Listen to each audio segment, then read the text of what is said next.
And if you are looking for expert design tips, we've got Philip Watson in the house from Cottage Farms with us. And Philip, you were just saying our friend Barbara King, I've got to go visit her shop. Oh, you have to visit Valley Forge Flowers. Oh my gosh. I'll be heading out. She also made that delicious blueberry cobbler we had earlier in the show. Oh my gosh, that's something dreams are made out of. Well, if you have an area, you live in an area of the country where water can be a problem, maybe you're in a drought, we have this Penstemon collection that is drought tolerant. If this is one where if you have tough conditions, it's up to the challenge. And it's a 3-piece Red Riding Hood collection, and this at $34.40. A very beautiful, colorful way to dress up our yard. Who knew Little Red Riding Hood was such a tough cookie? These absolutely work. I've got these planted between the roots of the silver maple trees in my yard. And almost nothing will grow under silver maple because the silver maple just sucks the life out of everything. This one, you get the 3 colors. You got the beautiful pink. You've got the really great hyacinth blue here. And then you got the Red Riding Hood over here. This is her favorite outfit to wear when she's going out about town. It's a classic. Yes, it's a classic. All right, so let's talk about what this looks like, because I love how full of color this is. When it arrives, we're going to have ta-da! A really well-established plant. You get all 3 colors, and also these colonize, by the way. I'm just going to show you because if you'd like to hold that pot for just a moment.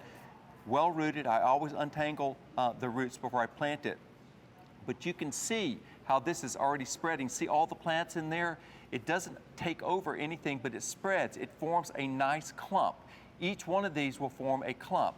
I planted mine about 2 feet apart 2 years ago. It's solid with them right now. I had them planted with my astilbe or feather flowers. The astilbe blooms first. Then these start after that, which is really nice. And as I mentioned, it's underneath those silver maples, and they go to town. And if I forget to water, guess what? They don't care. They're drought tolerant. So you mentioned the blooming. About when should we expect to see some blooms? Mine started blooming about the 15th of June. Okay. So it's early summer when they start to bloom. And they bloomed all the way nearly to frost. But the leaves that you see down at the bottom, they form a nice rosette.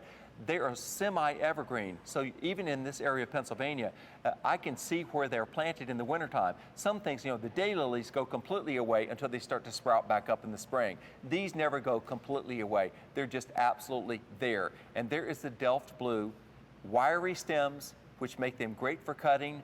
You don't need to stake them. They're quite resilient, and the deer don't touch them. Great! So we actually will look out and see our beautiful flowers, not some nibbled away remains. Exactly. Bambi will be wandering around, but only taking a cursory look at these. Well, $34.40, your QVC price, shipping and handling already included and built into that pricing for you. You're getting all 3 colors in this collection.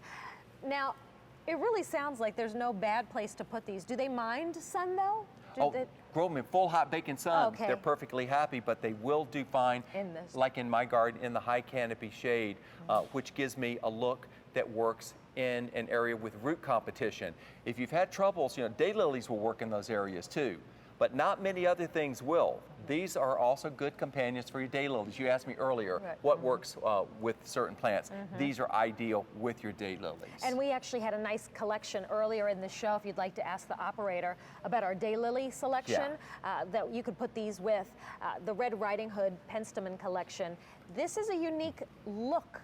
It's a fantastic look if you've got these planted in your bed, because this is what I said earlier. I've got my perennial beds planted out with all my color, but you need something tall, and I'm just going to run over here and get it I have some right suggestions. now, because this is what I plant behind these, because this will be tall. Look, this is the sugar tip rose of Sharon. How gorgeous is this behind these? Or plant these at the base of this. What a fantastic look. And this is how you get those layers and the dimension, that very designed look to your garden, using the tips that Philip gives us. Yeah, the sugar tips. The sugar tip. And then, you know what, this one in particular attracts hummingbirds. Yes. And I will tell you, I love to watch when any of the little woodland creatures come out, but the birds, and especially hummingbirds, are a rare sight. in my yard. Well, I'm covered up with them. I've got plenty Yeah, of them, but it's about planting the right things. And, You've got a little this wonderland is a magnet. All right, M26755 is the